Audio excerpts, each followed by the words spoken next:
We are from Pulmonary Rehab. May problema ka ba sa hingal? Tara, turuan ka namin.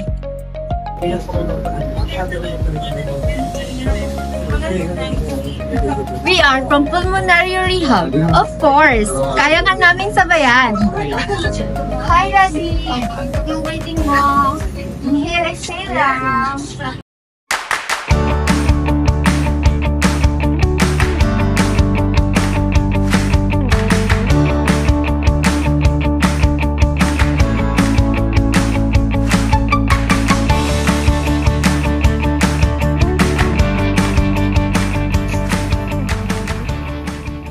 Magandang araw! Ngayong araw ay tuturuan ko po kayo ng proper breathing technique.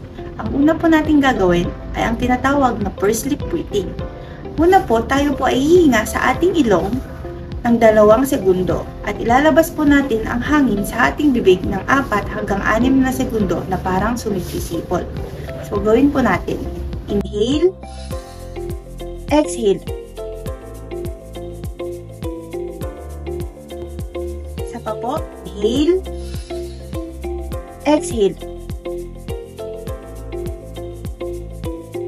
Ang susunod po natin gagawin ay ang tinatawag na belly breathing. Una po, ilagay po natin ang isang kamay natin sa tapat ng ating dibdib. Ang isang kamay naman po natin sa tapat ng ating tiyan. Kasabay po ng pag-ihinga natin sa ilong ay ang paglaki ng ating tiyan.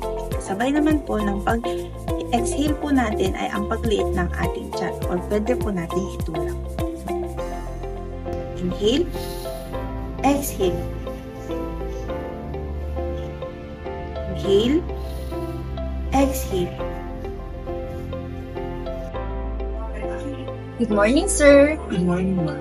Tuturuan po kita kung paano umupo at tumayo nang hindi ka po hihingalin. Una, hinga po tayo sa ilong ng 2 segundo. Pangalawa, ilabas po natin sa bibig ng dahan-dahan ng 4 hanggang 6 na segundo at sabayan po natin sa pagkilos. Panoorin mo ko, sir. Inhale, exhale. Tapos, sa pag-upo naman po, inhale, exhale. Gawin natin, sir. Sige. Sige, sir. Inhale, exhale. Tapos, ang pag-upo naman, sir, inhale, exhale.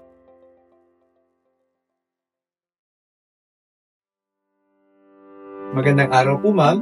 Ngayon po, tuturuan kita kung paano ang tamang pagpulot ng bagay sa sahig nang hindi po tayo masyadong hihingalin. Panoorin niyo po ko, ma'am. Inhale, exhale, squat.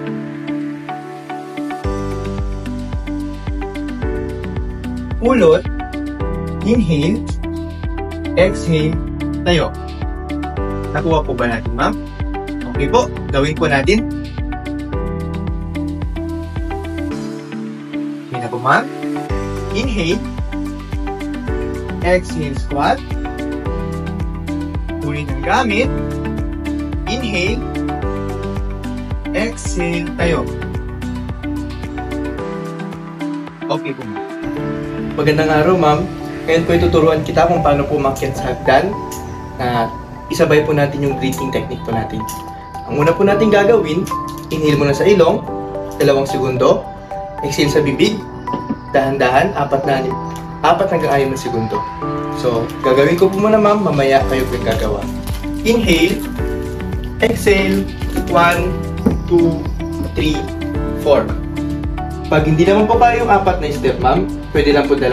Inhale, exhale, 1, 2, 3, 4. Meron din po, ma'am, kapag tayo ay bababa sa hagdan. Pag po ang hagdan po natin ay walang hawakan, pwede po tayong umalalay sa pader. Inhale pa rin po tayo ng 2 segundo, exhale, baba. Okay po. Inhale, exhale, 1, 2, 3, 4. Kapag hindi naman po kaya yung 4 na hakbang, pwede naman po 2. Inhale, exhale, 1, 2, 3, 4. Nakuha po ba natin, ma'am? Okay, ma'am. Ready na po ba tayo? Okay. Inhale. Exhale. 1, 2, 3, and 4. Okay po. Very good po. Isa pa po. Inhale. Exhale. 1, 2, 3, and 4. Sige po, ma'am. Gawin po natin yung pababa. Kunting alalay lang, ma'am, ha? Inhale. Exhale. 1, 2, 3, and 4. Okay po. Last one, ma'am. Inhale. Exhale. 1, 2, 3, and 4. Okay, ganun lang po yung pagbaba at paakyat po sa hagdan. Thank you, sir. At ang susunod po naming ituturo ay ang pagbangon sa higaan na hindi po masyadong nahihirapan. Ang una po natin gagawin, i-bend po natin muna ang ating mga tuhod. Pangalawa po, tayo po ay gumulong patagilid.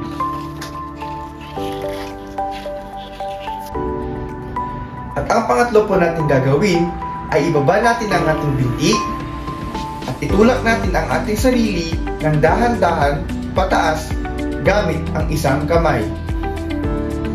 Ganito po. Inhale, exhale.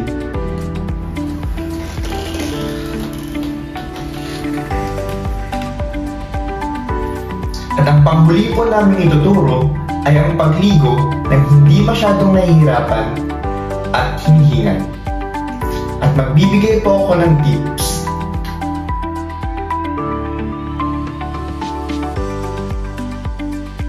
Kung tayo naman po ay gagamit ng tabo at timba sa ating pagligo, ang kailangan lang po ay hindi po masyadong karayuan ang ating timba o hindi po masyado tayong yuyuko. Ang una po natin gagawin ay huwag po natin kakalimutan ang ating breathing technique. Inhale po sa ilong ng 2 segundo, labas ang hangin sa bibig ng dahan-dahan ng 4 hanggang 6 segundo. Isabay naman po natin ang ating breathing technique sa pagkilos. Una, inhale, exhale, salot ng tubig. Pangalawa, inhale, exhale, buhos. Isa pa po. Exhale, salot ng tubig. Inhale, buhos.